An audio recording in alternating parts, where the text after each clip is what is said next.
వి gold trusted gold buyers మీరు తాకట్టు పెట్టిన బంగారాన్ని విడిపించి ఈ రోజు ఉన్న మార్కెట్ ధరకు కొనబడను.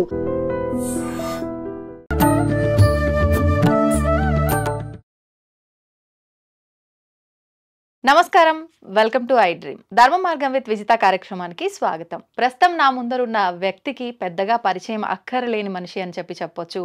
నిజంగా ఆయన గురించి చెప్పాలి అని అంటే ఇటు వృత్తిని ఇటు ఆధ్యాత్మికతని అందరికీ అందించడంలో ఎక్కడా కూడా ఏ చిన్న లోటు లేకుండా అన్ని బ్యాలెన్స్ చేసుకొస్తున్న వ్యక్తి ఆయనే. వృత్తిరీత్యా ప్రొఫెసర్గా ఉన్నారు, ఆధ్యాత్మిక ప్రపంచంలో ఒక ఆచార్యులుగా ఉన్నారు. వారే బ్రహ్మశ్రీ డాక్టర్ కాకునూరి సూర్యనారాయణ మూర్తి గారు. ఇప్పుడు గురుగారితో మాట్లాడి మంచి మంచి విషయాలు అడిగి తెలుసుకునే ప్రయత్నం చేద్దాం. నమస్కారం గురుగారు. నమస్కారం అమ్మాయి, ఎలా ఉన్నారు గురుగారు? తల్లి. గురుగారు, చాలా రోజుల నుంచి వెయిట్ చేస్తున్నాం ఇంటర్వ్యూ కోసం. గతంలో ఒక్కసారి ఎప్పుడో ఇచ్చారు, అలా మెరుపులాగా వచ్చి వెళ్ళిపోయినట్టుగా. మళ్ళీ చాలా కాలం పట్టింది మీతో ఇంటర్వ్యూ చేయడానికి. నాకు సంతోషంగా ఉంది.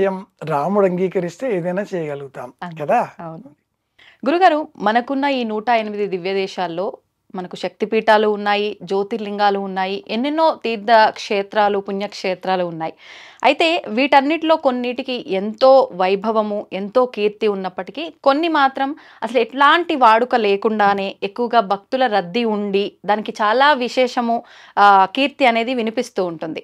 అలా ముఖ్యంగా తీసుకుంటే కనుక మానస సరోవర్ అనేది ఎక్కువగా మనకి ఎక్కడ వినిపించదు వీటిల్లో.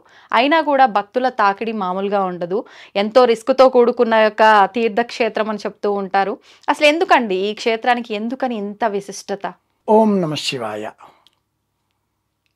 శివనామస్మరణతో మానస సరోవరం గురించిన కొన్ని విషయాలు తెలుసుకునే ప్రయత్నం చేద్దాం. కొన్ని విషయాలు. మానస సరోవరం అనంతం. భక్తుల తాకిడి మామూలుగా ఉండదు. మనసులలోనే ప్రత్యక్షంగా అక్కడికి వెళ్ళి దర్శనం చేసుకునే వారి సంఖ్య 1% ఉంటే మిగతా 99% మంది యాత్రికులు, తీర్థికులు తమ మనసులలోనే వెళ్ళాలి అనే తాపత్రయంతో ఉంటారు. వాస్తవం గురుగారు. ఎందుకంటే 108 దివ్యక్షేత్రాలలో ఈ జాబితాలో మానస సరోవరం లేదు. అలాగే 18 శక్తిపీఠాలు, 51 శక్తిపీఠాలు, 12 జ్యోతిర్లింగాలు ఎన్నో ఉన్నాయి మన దేశంలో. కంకరమే శంకర హై. కానీ అన్నింటికంటే కూడా శిఖరాయమానమైనటువంటి యాత్ర మానస సరోవర యాత్ర.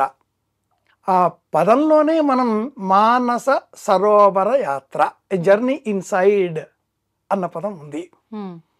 బ్రహ్మపురాణం, బ్రహ్మాండ పురాణం, బ్రహ్మవైవర్త పురాణం ప్రారంభం చేసుకుంటే పురాణాలన్నీ ఈనాటి కాలానివి అంటూ ఉంటారు. ఇంకా వెనక్కి భారతం, ఇంకా వెనక్కి రామాయణం, ఇంకా వెనక్కి వేదంలో కూడా ఎక్కడా అని వదలకుండా అన్ని చోటల మానస సరోవర ప్రస్తావన ఉంది. కైలాస ప్రస్తావన ఉంటుంది, ఉండి తీరుతుంది, ఉంది. అయితే ఈ క్షేత్రానికి మనం వెళ్ళడం చాలా కష్టం. వ్యయప్రయాసలకు ఓర్చి వెళ్ళాలి. శారీరక కఠోర శ్రమ ఉంటుంది. కాశీకి వెళ్ళడం గొప్ప ఒకనాటి కాలంలో. ఇంకా పైకి కైలాసనాథ వెళ్ళడం, అమర్నాథ యాత్ర వెళ్ళడం గొప్ప. ఇంకా పైకి అత ఊర్ధ్వం కైలాస శిఖరే రమ్యే శంకరస్య శివాలయే. కైలాసానికి వెళ్ళాలి, బొందితో కైలాసానికి వెళ్ళాలి, ప్రాణంతో కైలాసానికి వెళ్ళాలి. ఈ సామెత ఇక్కడ పుట్టిందే. బొందితో కైలాసానికి వెళ్ళాలి, శరీరంలో ప్రాణం ఉండగా వెళ్ళాలి. 5 degrees మైనస్ టెంపరేచర్ ఉండేటటువంటి చోట,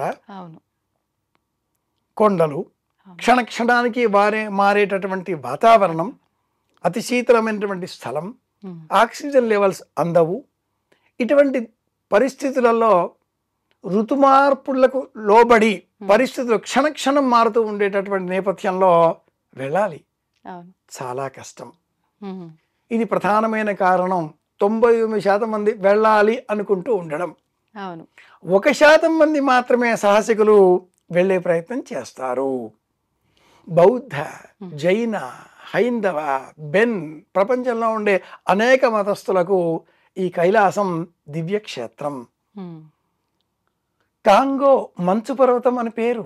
ఉమ్, అలాగే అద్భుతమైనది, అద్వితీయమైనది, పవిత్రమైనది అనే భాషలో ఉమ్, చైనా, నేపాల్, టిబెటన్లు వాళ్ళు పిలుచుకుంటూ ఉంటారు.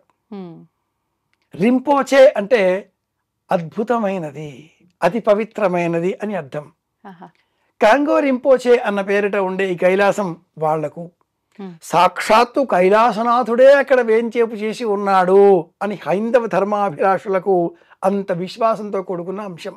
ఉమ్, శివపురాణంలో పరమేశ్వరుడు సృష్టి స్థితిలయకారకుడు నుండి ఆ పరమేశ్వరుడు సృష్టి చేసి రుద్ర సంహితలో 2వ విభాగంలో కైలాసానికి వెళ్ళి ఉంటాడు.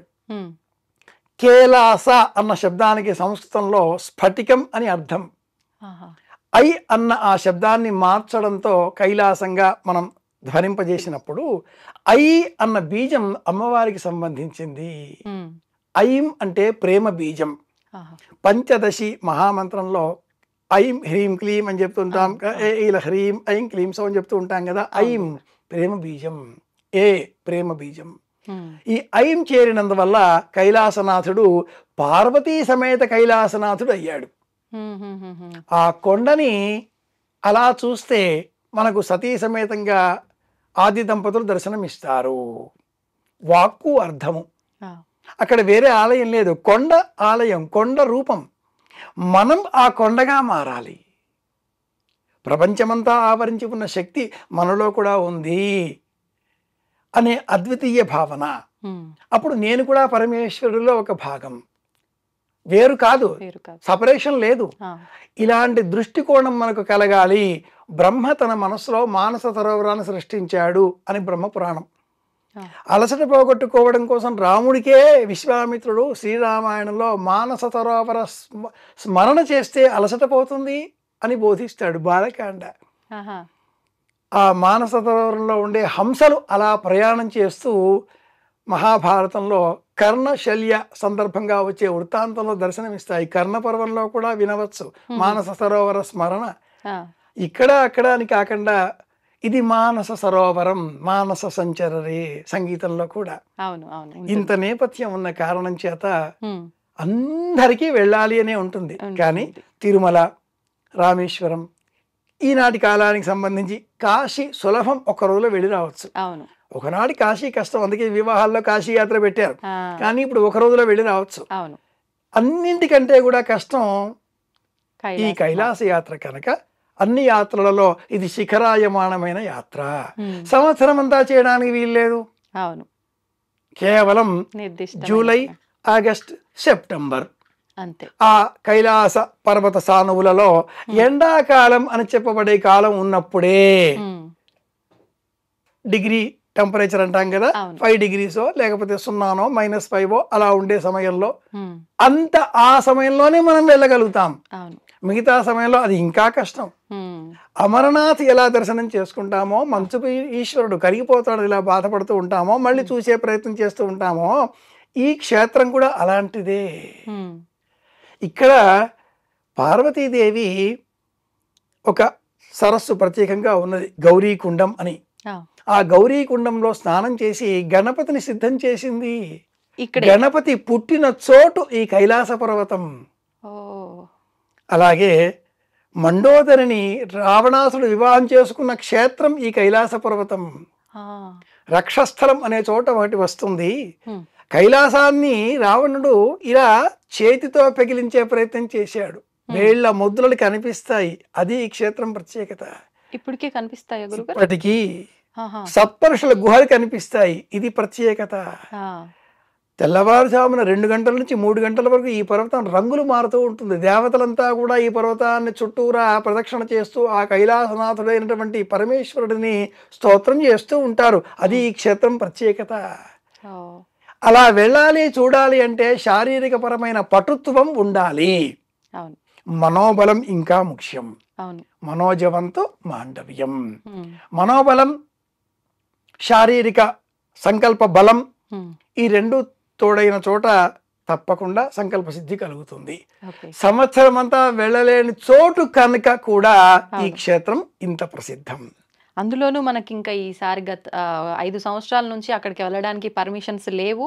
ఇప్పుడు ఈసారి పర్మిషన్స్ రావడంతో చాలా మంది భక్తులు ఆసక్తి చూపుతున్నారు వెళ్ళడానికి కూడా. 5 సంవత్సరాలు అన్న కాల నిర్ణయం చెప్పావు కాబట్టి అమ్మాయి, ఈ క్షేత్రం ఒకనాటి కాలానికి ఈ దేశానికే సంబంధించినది.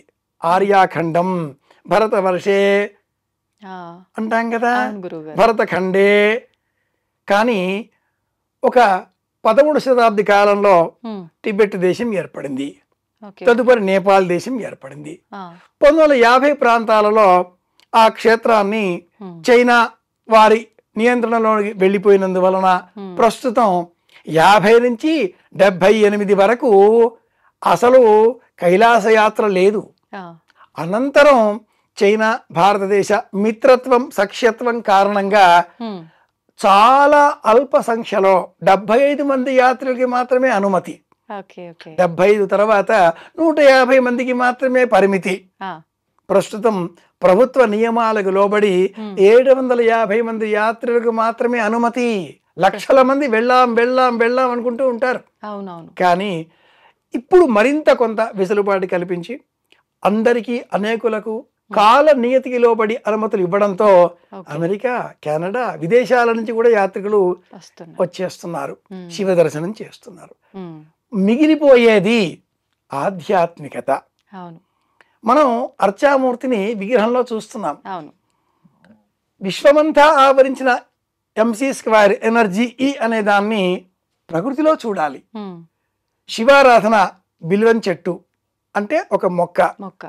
శివారాధన భూమి అరుణాచలం, కంచి క్షేత్రం, అరుణాచలం జ్యోతిర్లింగం, కంచి మట్టి పృథ్వీలింగం. ప్రకృతిలో పర్యావరణంలో మనం దైవాన్ని చూడాలి.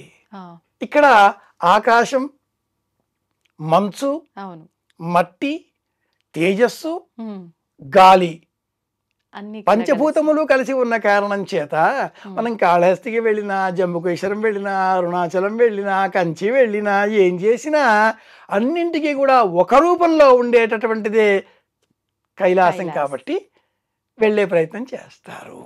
ఇది మూల కారణం. గురుగారు, ఇప్పుడు సహజంగా మానవుల లక్షణమే కోరికలు. ఖచ్చితంగా ఇక్కడికి వెళ్తే ఇది నెరవేరుతుంది. భగవంతుడి పైన భక్తితో ఎంతవరకు వెళ్తారో పక్కన పెడితే కోరికలతోటే వెళ్తారు. మరి ఇప్పుడు కైలాస్కి వెళ్ళాలి వెళ్ళాలి అనే ఉత్సాహం ఉంది. ఇప్పుడు మీరు చెప్పిన విశిష్టతలు అన్నీ కూడి ఉంది కాబట్టి వెళ్ళాలనే ఉత్సాహమా, లేదు అంటే కైలాసానికి వెళ్ళి వస్తే గనక సాక్షాత్తు కైలాసంలో కొలువై ఉన్న శివయ్య అక్కడ ఉన్నాడు కాబట్టి ఇంకా డైరెక్ట్ మేము ఆయనకే చెప్పుకున్నట్టు మాకు అన్నీ సమకూరుతాయి అనే ఒక చిన్న స్వార్థంతో వెళ్తున్నట్ట? ఇది ముందు అడగాల్సిన మాట. ఎందుకంటే ఈనాటి కాలంలో నాకేంటి అన్నది ఉంటుంది.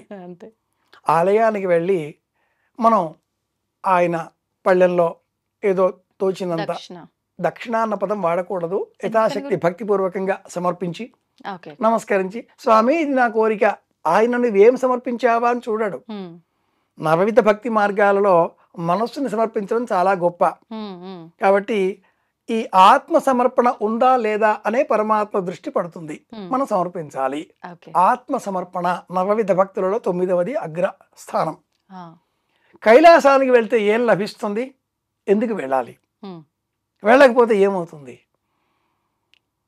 ఇలాంటి బేసిక్ క్వశ్చన్స్ కొన్ని అందరి మనసులో ఉంటాయి. వెళితే మాకేంటి అని కూడా అంటూ ఉంటారు. నిజమే.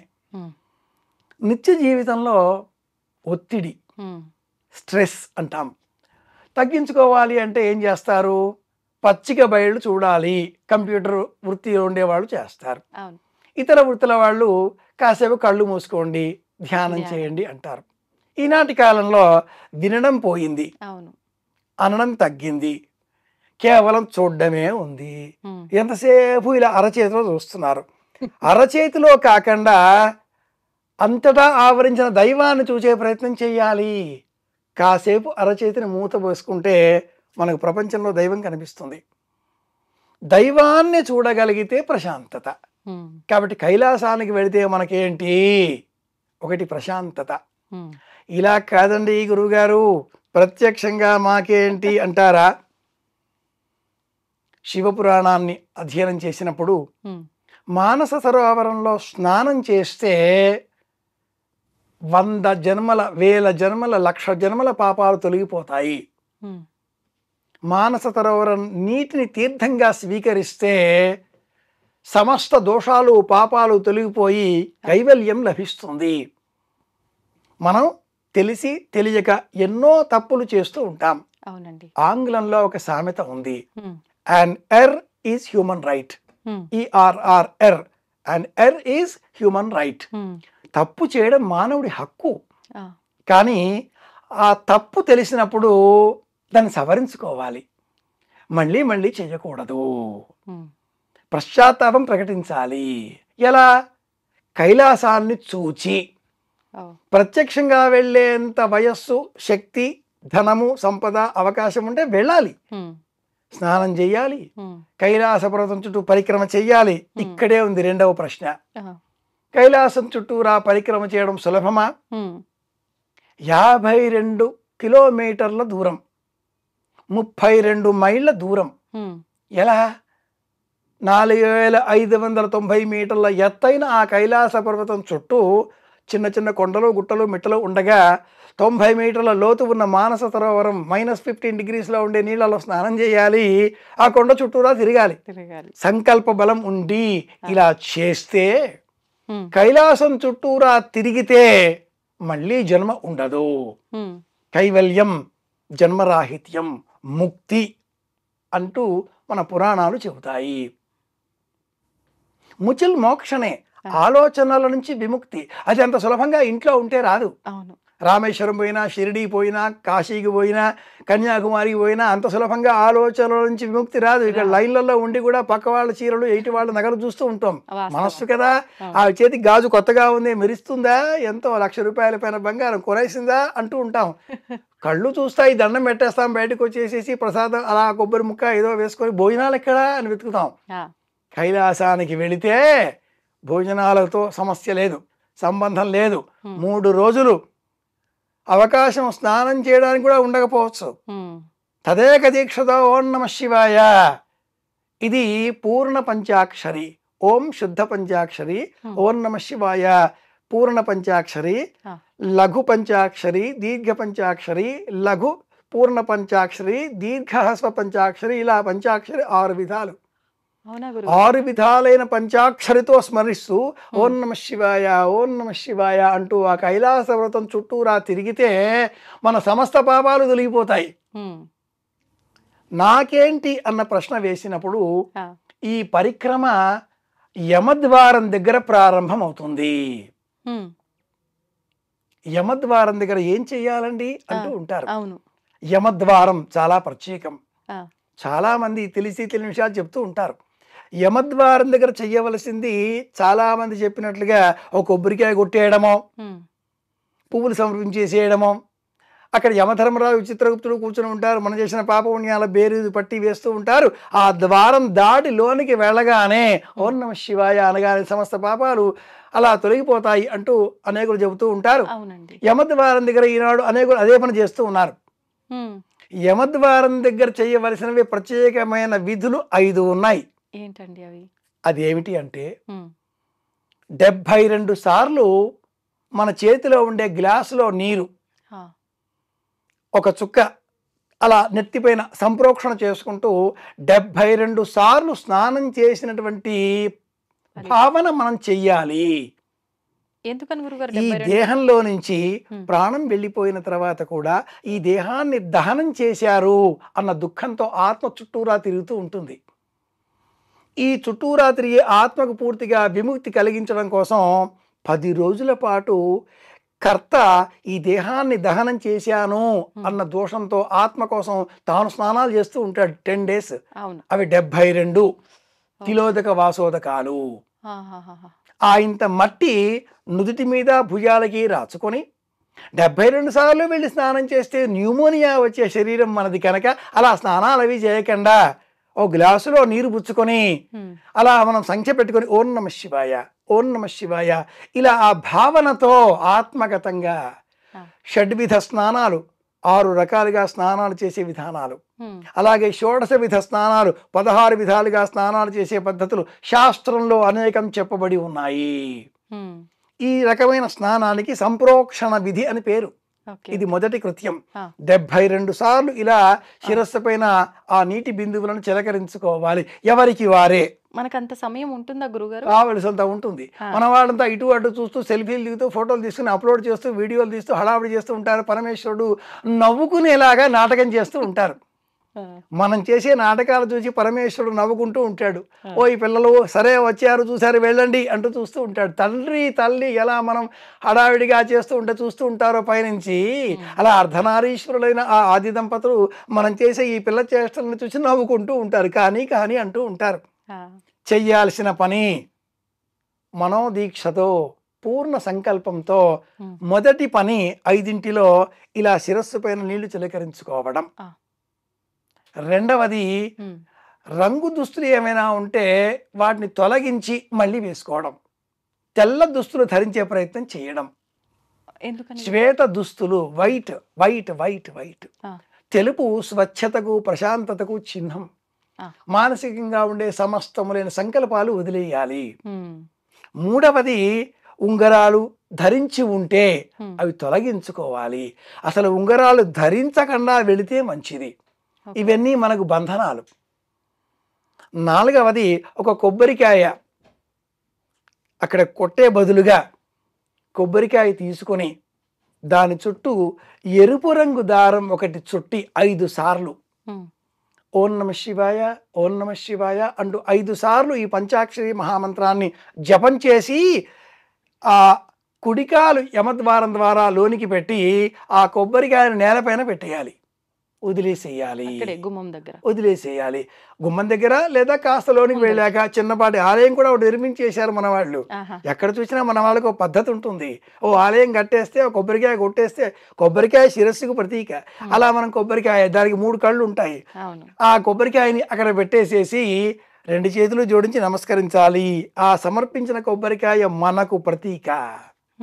అంటే మనని మనం భగవంతుడి దగ్గర సమర్పించుకున్నాం అనే దానికి ప్రతీక.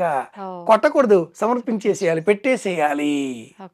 అలాగే ఏదైనా ఒక దాన్ని విడిచిపెట్టేయాలి. ఇది 5వది. అంటే ఏం విడిచిపెట్టాలి? అహంకారం విడవాలి. అబ్బో చాలా కష్టమే, చెప్పడానికి భలేగా ఉంటుంది. మరేం వదలాలి? ఒక పదార్థం అంటే ఇష్టం, చాలా ఇష్టమైన పదార్థాన్ని వదలాలి. ఏదంటే చాలా ఇష్టమో, నాకు మామిడి అంటే చాలా ఇష్టం, వదిలేసా కాశీలో. నాకు ఇంకేదో అంటే చాలా ఇష్టం, గోంగూర పచ్చడి, వదిలేసా ప్రయాగలో. మహా ఇష్టమైన దాన్ని వదిలేసి ఆ తర్వాత ఇష్టాన్ని వదిలేయడం మొదలెట్టాలి. ఎందుకని గురుగారు ఇలా ఇష్టాన్ని వదిలేయటం? భారతంలో ధర్మరాజు హిమాలయ పర్వత అధిరోహణం చేస్తాడు. స్వర్గారోహణం అన్న పేరిట హిమాలయాల వైపే, ఇటువైపే. అలా వెళ్లే క్రమంలో ముందు ద్రౌపది పడిపోతుంది. సహదేవుడు అంటాడు పడిపోయింది అని. పోతే పోని, చూడకు, రా. ఎందుకు పడిపోయింది? నేను చాలా అందగెత్తను, అందరినీ నేనే నియంత్రించాను అన్న అహం ఉంది. సహదేవుడు పడిపోయాడు. ఎందుకు? జ్ఞానం ఉంది. ఆ మాట నకులుడు, సహదేవుడు, ఇలా. అర్జునుడు పడిపోయాడు, నాకంటే సవ్యసాచి లేడన్న అహంకారం ఉంది. భీముడు పడిపోయాడు, నేను దుర్యోధనుడిని పడవేసినంత ధీశాలని, బుద్ధిమంతుడిని, బలపరాక్రమం గలవాడి. అహం తొలగించుకోకుండా వచ్చారు. అహం తొలగితే అనుగ్రహం లభిస్తుంది. 5వది అహాన్ని తొలగించుకోవడం కోసం చాలా ఇష్టమైన దాన్ని ఇక నుంచి నేను ఈ విషయం స్మరించను.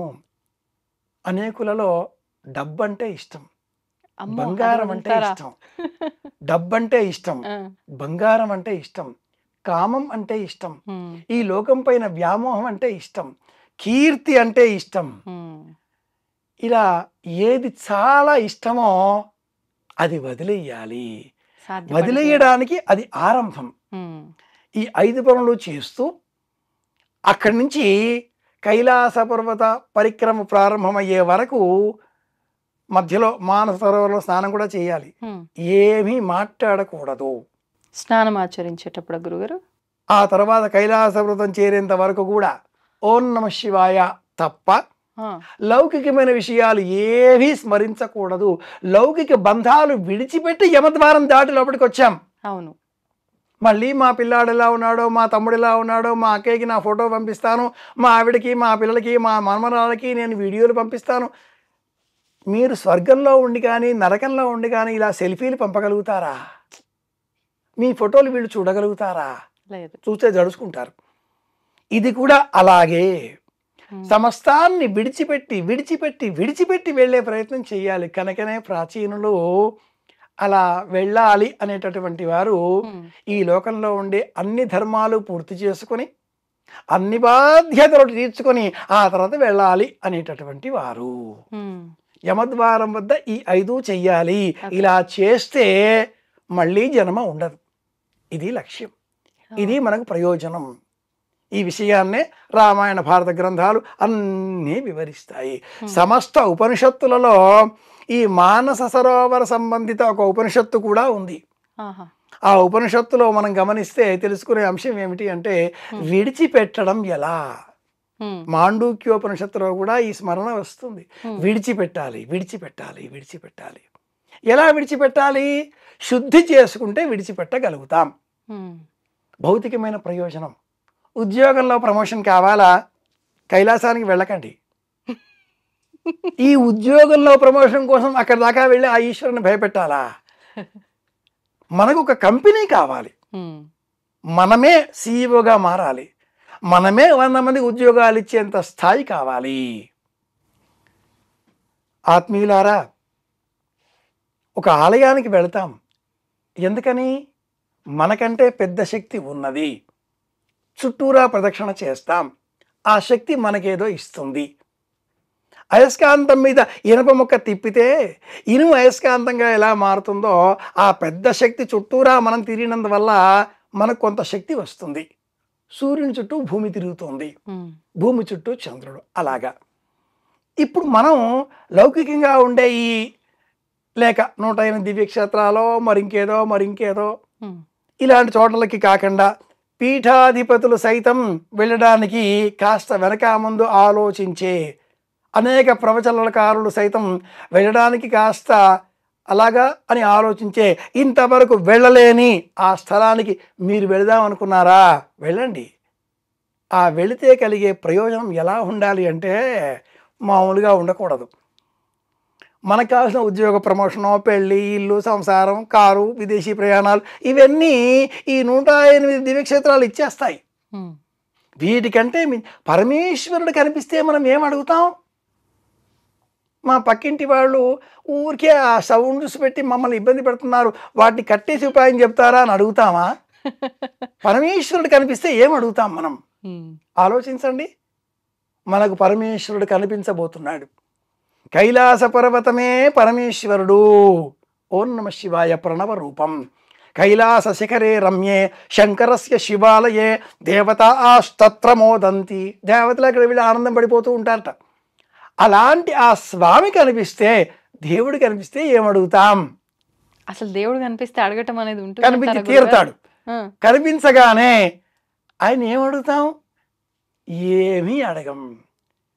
దధీచి ఏమడిగాడు? ఏం కావాలి కోరుకో అంటే, నాకు తపస్సు చేయడం మాత్రమే ఇష్టం, మీరు కనిపిస్తారని నేను అనుకోలేదు, కనిపించారు, మీరు వెళ్ళిపోతే నేను మళ్ళీ తపస్సు చేసుకుంటాను అన్నాడు. అయ్యో కదా.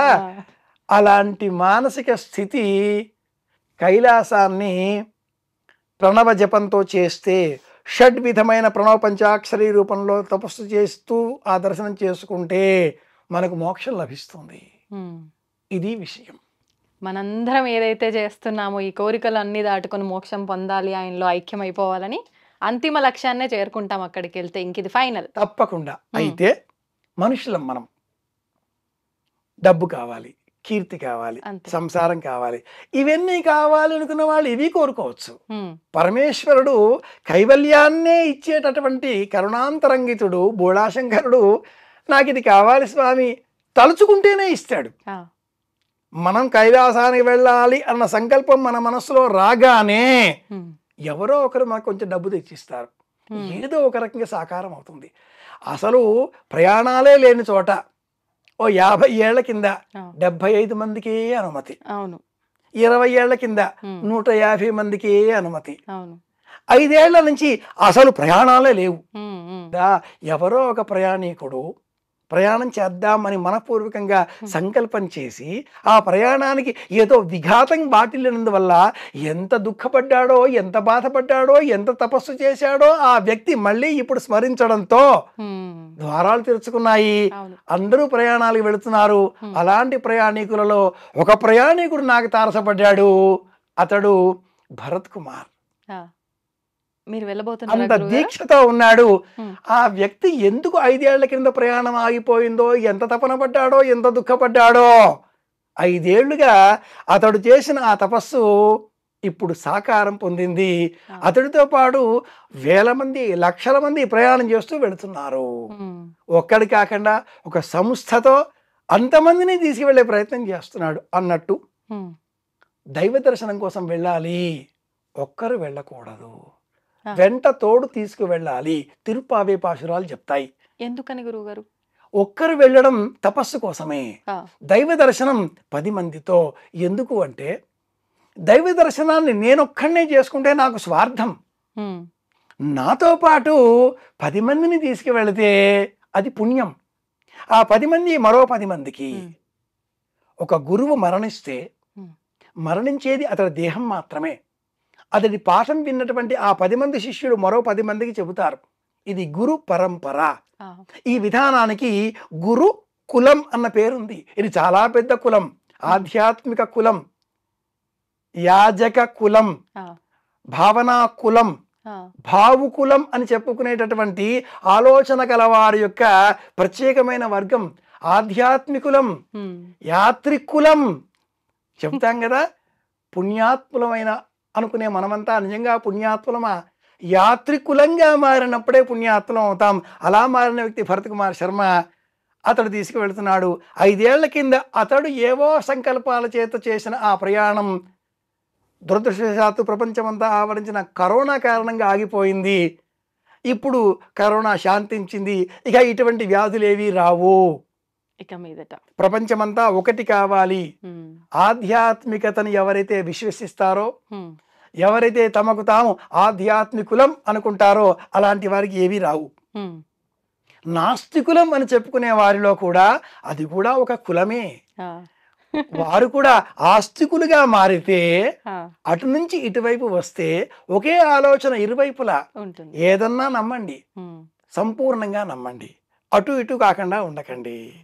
కుత ఆజాత కుత ఇయం విసృష్టి అనే చార్వాక మతానికి మూలం అంటే దేవుడు లేడు, అది వట్టి కొండ, మేము ఎక్కే ప్రయత్నం చేస్తాం అన్నాడు హెర్డ్జ్ అనేటటువంటి ఒక పర్వతారోహకుడు 100 ఏళ్ల కింద. వీలు కాలేదు.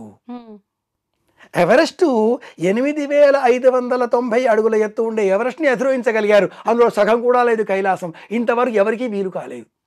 ఇంతవరకు ఏ పర్వతారోహకుడు అధిరోహించని ఏకైక పర్వతం కైలాస పర్వతం. ఇది ఎలాగో సంకల్పం చేస్తే మనకు కూడా వ్యాధులు రావు, ప్రయాణాలు సాకారం అవుతాయి.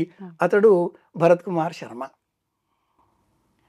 తాను పోకుండా Shri Gayatri tours and travellers అనే ఒక సంస్థను ఏర్పాటు చేసి ఆ సంస్థ ద్వారా యాత్రికులకు ఏ విధమైన కష్టం రాకుండా అన్నీ తానై ప్రతి సందేహానికి తానే స్వయంగా సమాధానమిస్తూ ఒక సుశిక్షితమైనటువంటి సైన్యంతో, ఒక మంచి విధానంతో అందరినీ కలుపుకొని అందరూ ఒకటిగా చేస్తూ ఆధ్యాత్మికులంగా మార్చే ప్రయాణాన్ని ఆరంభించాడు.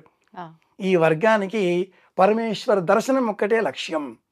కైలాస పర్వత పరిక్రమ అతడి లక్ష్యం. పూర్వపు అనుభవాలలో 11 సార్లు కైలాస ప్రదక్షిణ చేసి ఉన్న ఈ వ్యక్తి 12వ సారి వెళతాను తాను వెళ్ళవచ్చు. ఒకటి కాకుండా ఇంతమంది. ఇది ప్రత్యేకం. మంచి ఆలోచన. ఇది ప్రత్యేకం. ఒక్కడు వెళితే స్వార్థం, 10 మంది వెళితే పరార్థం.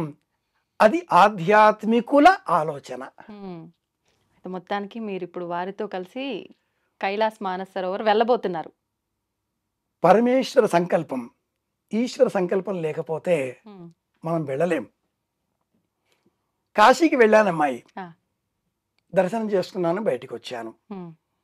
బయటికి వస్తూ ఉంటే ఎవరో ఒక వ్యక్తి గుర్తుపట్టిన వారు ఆ, అయ్యో మీరా అన్నాడు. ఆ, అంతవరకు నేను లైన్లో చాలా రద్దీలో ఎక్కడికి వెళ్ళినా నేను వస్తున్నాను అని నేను చెప్పను, ఫోన్ చెయ్యను, ఎవరికి నా వివరాలు అందించను.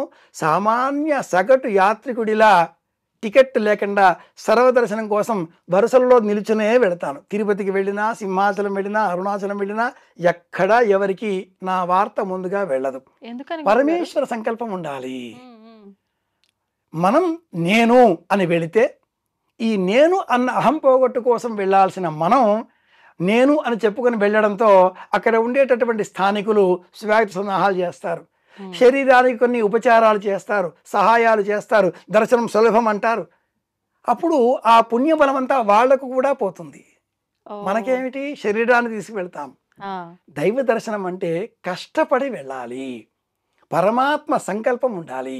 కాశీలో దర్శనం చేసుకుని బయటికి వచ్చిన తర్వాత మిత్రుడు చూచి అయ్యో మీరా దర్శనం అయిపోయిందిగా అన్నాను. అలా ఎలా మళ్ళీ తీసుకువెళ్ళాడు. ఆ, మళ్ళీ రెండవ రోజు వచ్చి గంగ ఒడ్డున కూర్చొని తపస్సు చేసుకుని జపం చేసుకుంటూ ఉన్న ఆలయాన్ని వెళదామా, ఉమ్, శివుడు ఎదురుగా కనిపించడం లేదా అని నేను అన్నాను. మౌనంగా వెళ్ళిపోయాడు. అంతటా ఉండే దైవాన్ని చూచే ప్రయత్నం చెయ్యాలి, ఉమ్, అంతరంగంలో దైవాన్ని చూచే ప్రయత్నం చెయ్యాలి. ఆ స్వామి కైలాసనాథుడు అంతరంగనాథుడిగా మార్చుకునే ప్రయత్నం చేయాలి. అంత సులభం కాదు కదా.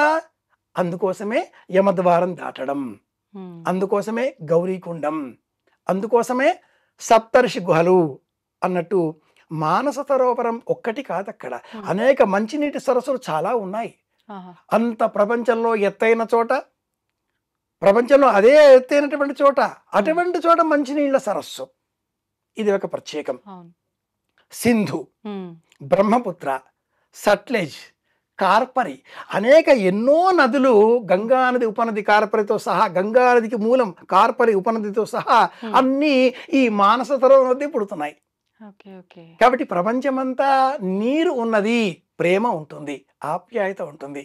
బంధువులు ఇంటికి వస్తే గ్లాసు మంచినీళ్ళు తాగడానికి ఇస్తారు, సీసాలలో కూడా ఇవ్వవచ్చు, బాటిల్స్ కూడా పట్టి ఇవ్వచ్చు. మంచినీళ్ళు లేకపోతే ప్రపంచం లేదు. అవును, ఆ మంచినీళ్ళని పరమేశ్వరుడు ఇస్తున్నాడు. గంగావతరణం, శ్రీమద్ రామాయణం, ఉమ్, బాలకాండ 36వ సర్గ నుంచి 42వ సర్గ వరకు చదవవచ్చు. పరమేశ్వరుడు గంగాదేవిని శిరస్సులో జటాజుటలో బంధించి మనకు అందించాడే నీరు, అక్కడే అదే క్షేత్రం కనుక ఉమ్, నీరు. ప్రపంచంలో ఏ దేశాలలో నీరు లభించదో ఉమ్, అక్కడ నాగరికత లేదు. నీరు లేని చోట, ఆ, పెట్రోల్ ఉన్న చోట విధ్వంసం పుట్టించే విలేశక్తులు తాండవం చేస్తుంటాయి.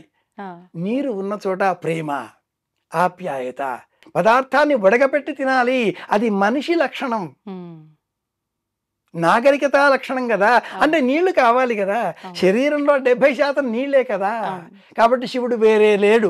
నా రుద్రో రుద్రమర్చయేత్, నేనే శివుడిని, నేనే కైలాసాన్ని. ఉమ్, ఇలాంటి సంకల్పం కలిగిన వారు సంకల్పం చేస్తారు, వెళ్ళే ప్రయత్నాన్ని మనసులో అనుకుంటారు. పరమేశ్వర సంకల్పం, ఉంటుంది, మన సంకల్పం కాదు. ఓకే, భరత్ కుమార్ తీసుకువెళ్తాడు అన్న మాట అలౌకికం. ఆ, నేనే కాదు, చాలామంది ఇలా భరత్ కుమార్ గారు తీసుకెళ్తున్నారనే వాళ్ళు వేల మందిలో ఉన్నారు, లక్షల మందిలో అవుతారు. కానీ గుర్తుపెట్టుకోవాల్సిన అంశం ఏంటంటే పరమేశ్వరుని చేతిలో ఈ వ్యక్తి ఒక ఆయుధం. ఉమ్, పరమేశ్వర సంకల్పం ఉంటే మన ప్రయాణం సానుకూలం అవుతుంది. ఆయుధంగా సాధనంగా ఉన్న వ్యక్తికి అన్ని ఏర్పాటు చేస్తాము, ఏదో ఏర్పాట్లు అవకాశాలు చేస్తాడు. ఏదో అత్యవసర పరిస్థితి రావచ్చు, ఉమ్, ఇంట్లో ఏదో ఉత్పాతం జరగవచ్చు, వాస్తవం. మనకి అనారోగ్యం సంభవించవచ్చు, అవును, అక్కడి దాకా వెళ్ళి వెనక్కి రావచ్చు.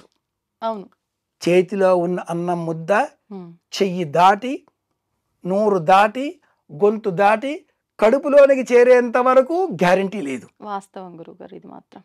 పరీక్షిత్తు అనే వ్యక్తికి ఉమ్, 7 రోజుల అనంతరం పాము కాటుతో నీకు మరణం అంటే ఆ వ్యక్తి ఒక స్తంభం ఏర్పాటు చేసి మేడ కట్టుకొని ఉమ్, శుక మహర్షిని రప్పించి భాగవతం చెప్పండి అంటే నీ అదృష్టవంతుడు 7 రోజుల తర్వాత నీ మరణం మాకు ఎప్పుడైనా ఏమైనా కావచ్చు అన్నాడా శుక మహర్షి. ఆ, కాబట్టి సర్టెనిటీ అనేది మన లైఫ్కి లేదు. Um, anything happened at any point of time.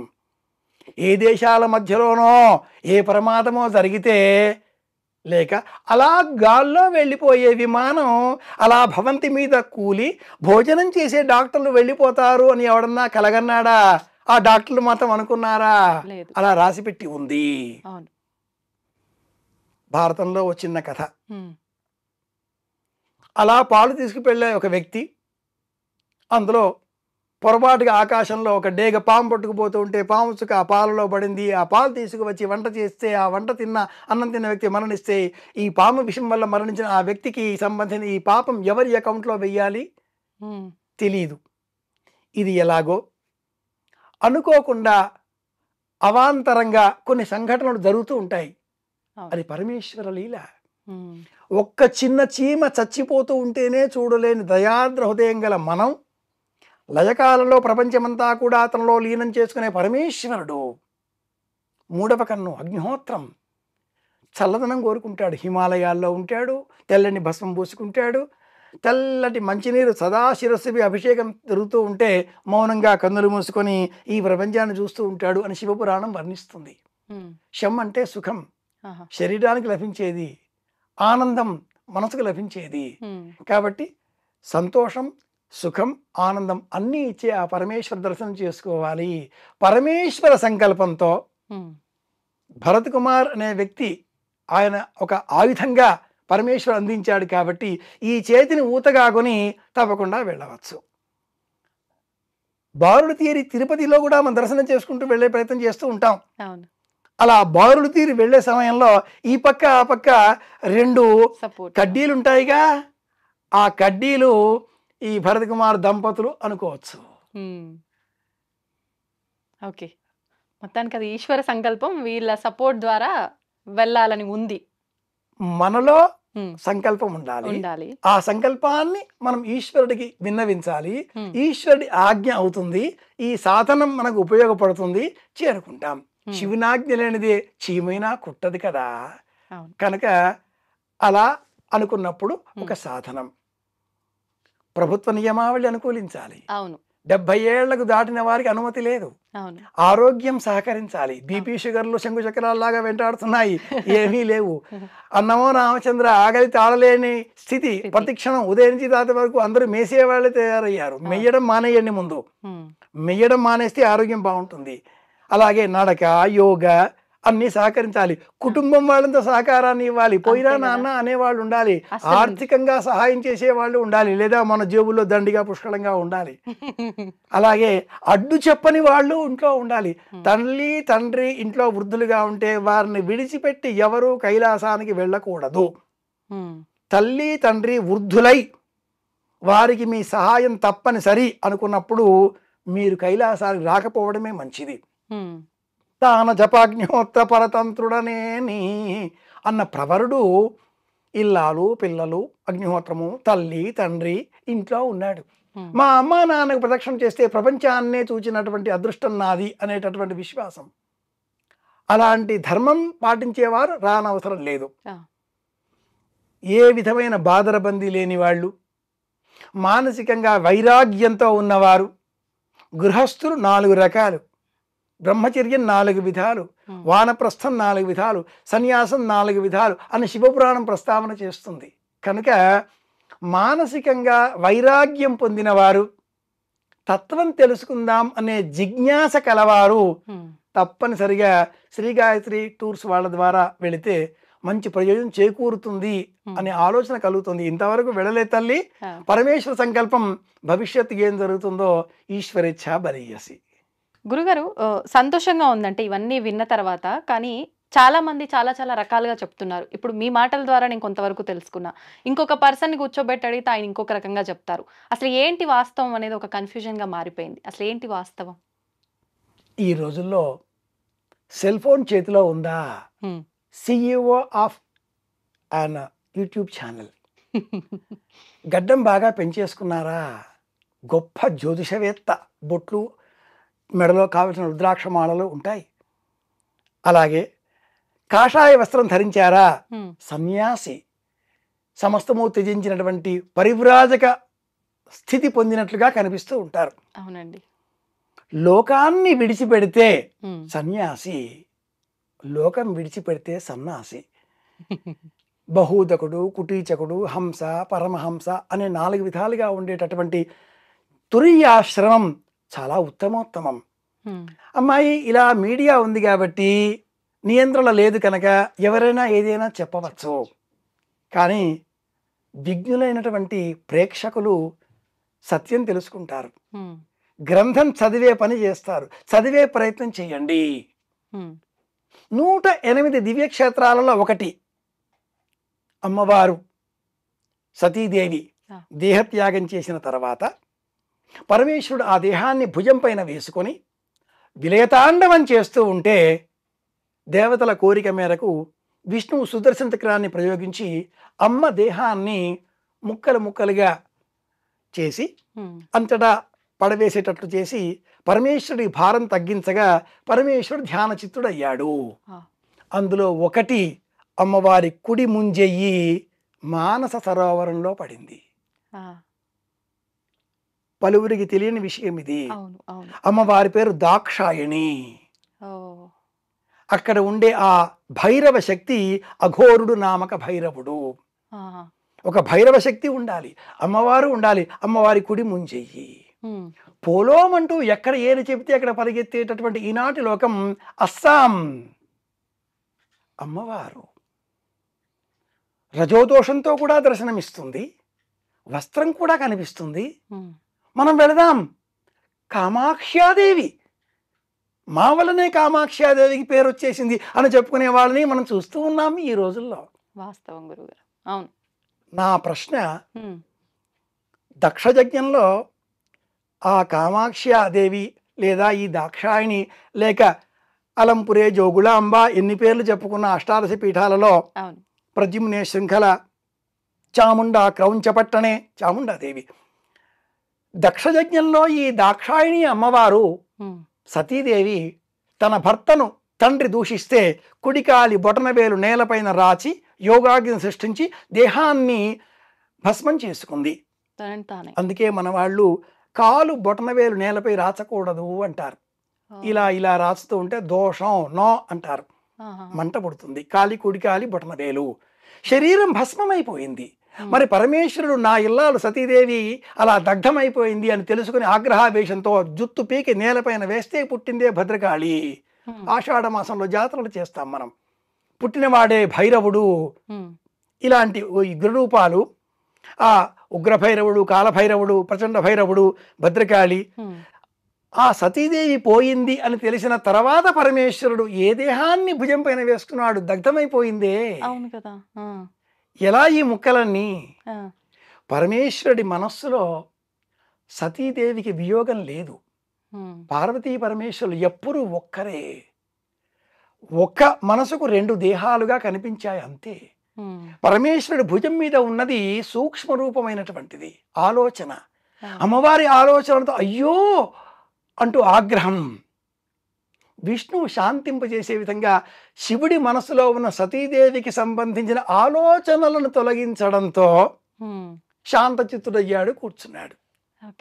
కాలధర్మాన్ని అనుసరించి ఆ ఆలోచనలన్నీ మళ్ళీ ఒకచోట చేరి ఇదే హిమాలయం వద్ద, ఇదే మానస సరోవరం వద్ద మేనా హిమవంతుడు దంపతులకు కుమార్తెగా పార్వతిగా జన్మించి అదే పరమేశ్వరుడు నాకు భర్తగా రావాలి అంటూ అపర్ణగా పంచదీక్షపరాయణగా పంచకుత్యపరాయణగా పంచాగ్ని మధ్యంలో జపస్సు చేస్తే పరమేశ్వరుడు శాంతించాడు. మన్మథ బాణ ప్రయోగం కారణంగా సరే సృష్టి క్రమం కదా, తారకాసుర సంహారం కావాలి కదా, సర్వం తెలిసినవాడు కనుక ఇల్లాలిగా స్వీకరించాడు. ఇది నేపథ్యం. కనుక ఆ కుండంలో మానస సరోవరం 108 దివ్యక్షేత్రాలలో ఒకటి, శక్తి క్షేత్రాలలో ఒకటి, కుడి ముంజెయ్యి పడ్డ క్షేత్రం, ఆలయం లేని క్షేత్రం. మన వాళ్ళు ఎక్కడ ఏది కనిపించినా గబగబా పరిగెత్తుకు వెళతారు, ఆలయం కట్టేస్తారు, అర్చన ప్రారంభం చేస్తారు. కామాక్షిలో మనం చూసేటటువంటి ఈ స్వరూపము ఏనాటి కాలానిదో చరిత్రలో, పుస్తకాలలో, మథనంలో, మస్తిష్కంలో ఉంటే ఏ సాధకుడో సంకల్పపూర్వకంగా నిర్మించుకున్న ఆ మట్టి రూపం కాస్త శిలాజంగా మారి నేటి కాలంలో దర్శనమిచ్చినప్పుడు చిత్రంగా కనిపించే ప్రతి చోటు మనకు దైవక్షేత్రమే. అది కామాక్షి కావచ్చు, ప్రద్యుమ్నలో శృంఖలాదేవి కావచ్చు, శ్రీలంకలో ఉండే అమ్మవారు కావచ్చు. అందులో ఒకటి అష్టాదశ శక్తి పీఠాల కంటే కూడా భిన్నమైనది అభయహస్తం అమ్మవారి కుడి చెయ్యి దాక్షాయణి. ఆ చెయ్యి మానస సరోవరంలో ఉంది. ఓ. ఈ సంకల్పంతో మనం అక్కడ స్నానం చేస్తే ఆ నీరు గౌరీకుండం తీర్థంగా అన్నారా? తీసుకుంటే, గౌరీకుండంలో అది వేరు. నీరు ముట్టకూడదు. ఉమ్. మానస సరోవరంలో, ఓకే. గౌరీకుండంలో నీరు ఆకుపచ్చగా ఉంటుంది. ఉహు. గౌరీదేవి స్నానం చేసిన చోట మనం స్నానం చేస్తామా? అది అమ్మవారు. ఆ. ఆ నీటితో అమ్మవారు అక్కడ మట్టితో గణపతిని సిద్ధం చేసింది. అన్నీ తెల్లగా ఉండే సరస్సులు అయితే ఈ గౌరీకుండంలో ఉండే నీరు ఆకుపచ్చగా ఉంటుంది, ఉమ్. గణపతి వర్ణంలో కనిపిస్తుంది. ఇది ప్రత్యేకం.